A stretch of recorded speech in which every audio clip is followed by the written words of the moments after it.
자, 이번에는 접대비 구분 사례입니다. 제가 5가지만 준비해 왔거든요. 첫 번째입니다. 법인이 그 종업원, 임원, 즉 그 사용인이 조직한 조합이나 단체에 복리시설비를 지출한 경우에는 어떻게 될까요? 이 경우는 그 단체, 조합이 법인인 경우는 접대비로 봅니다. 그렇지 않을 때는 그 해당 단체의 격리의 일부, 뭐 자산이면 자산, 비용이면 비용 이렇게 처리한다고 보시면 되겠습니다. 접대비는 한도가 있고 격리는 한도가 없습니다. 이 차이가 있습니다. 그 다음에 두 번째입니다. 두 번째는 골프장을 경영하는 법인이 그 고객들이 조직한 단체, 임의단체가 되겠죠. 그 단체에 지출한 금품은 어떻게 될까요? 임의단체지만 이 경우는 언제든지 임의단체 회원들이 골프장에 와서 행사나 골프를 칠 수 있기 때문에 거래처로 보는 게 합리적이죠. 그렇기 때문에 이 경우는 임의단체에 지출한 비용을 접대비로 보게 되겠습니다. 그 다음에 세 번째입니다. 세 번째는 사업상 증여라고 있어요. 자기가 이 생산한 제품을 거래처에 접대 목적으로 주는 경우죠. 이 경우는 당연히 시가상당액이 접대비로 처리가 되면서 차변의 접대비, 대변의 매출 이렇게 분계를 하시면 되겠습니다. 그런데 이 간주 공급에 대해서 사업상 증여에 대해서 부담하게 되는 부가가치세 10%는 어떻게 될까요? 시가 100만 원짜리면은 분계가 이렇게 일어납니다. 차변의 접대비 100만 원, 대변의 매출 이렇게 됩니다. 시가 100만 원짜리입니다. 이 경우에 부담하는 부가가치세가 10% 발생이 됩니다. 미지급 부가가치세 10만 원이 되겠습니다. 10%.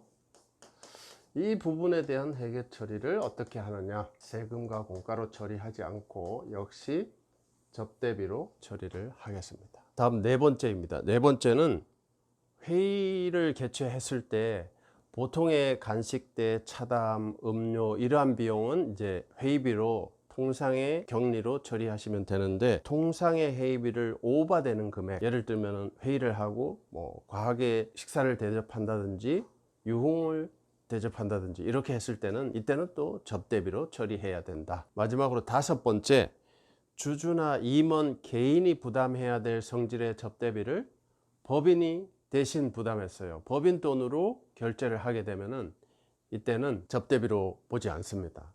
이때는 사업과 관련 없는 개인의 경비로 봐서 송금불산입이 되면서 소득 처분이 따를 수 있겠습니다. 주주인 경우는 이제 배당소득으로 처분이 되겠고, 임직원인 경우는 상여로 소득 처분이 될 수도 있겠습니다. 이렇게 배당소득, 상여로 소득 처분이 되면은 개인에게 종합소득세가 추가로 부담될 수 있다는 점 참고하시기 바라겠습니다. 마지막으로 여섯 번째입니다.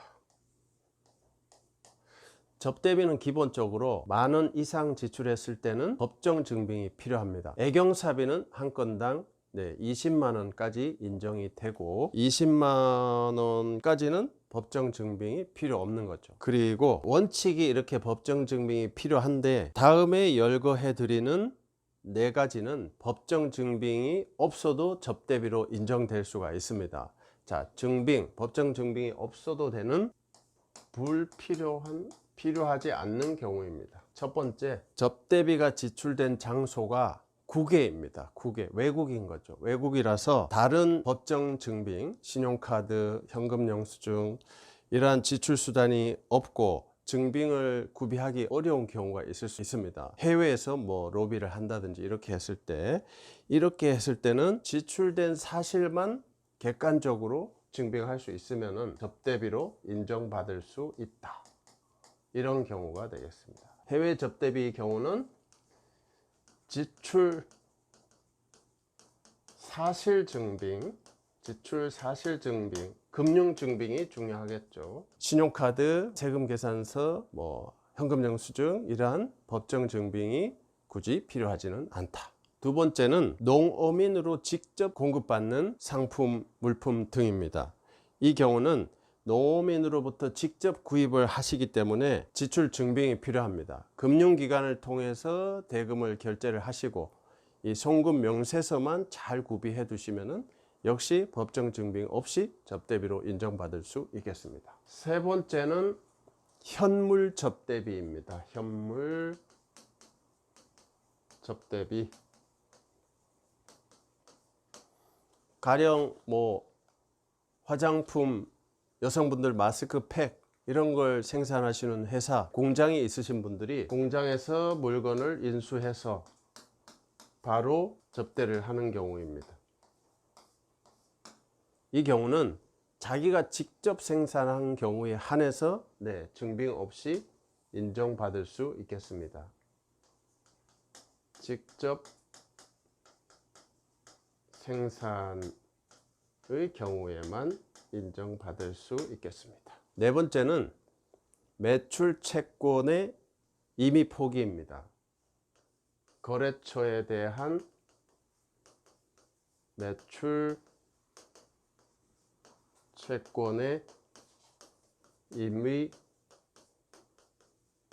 포기입니다. 매출 채권을 임의로 포기를 해버리면 이 또한 접대비로 보겠다. 하지만 매출 채권의 임의 포기에 대해서 증빙을 갖추지 않아도 그 사실관계만 잘 증빙하시면은 접대비로 인정받을 수 있다. 이런 의미가 되겠습니다. 자, 여기까지 해서 접대비를 정리해 드렸는데요.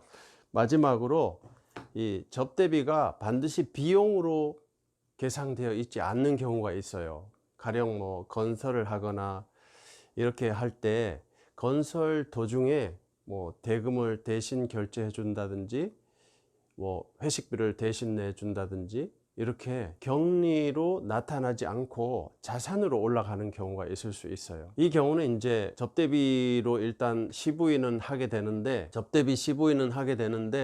손익계산서에 계상된 접대비보다 한도 시부인 금액, 한도 초과 금액이 더 많이 나올 수가 있어요. 가령 한도 초과액이 1억 2천이 나왔습니다. 그런데 보니까 손익계산서에는 접대비가 1억밖에 올라가 있지 않아요. 그런데 보니까 재무상태표에는 접대비가 2천만 원이 계상이 돼 있어요. 어디에? 건설 가계정에. 이렇게 올라와 있을 때는 이 금액을 송금불산입을 해야 됩니다. 송금불산입. 당연히 손익계산서 금액은 전액 송금불산입이 되겠죠.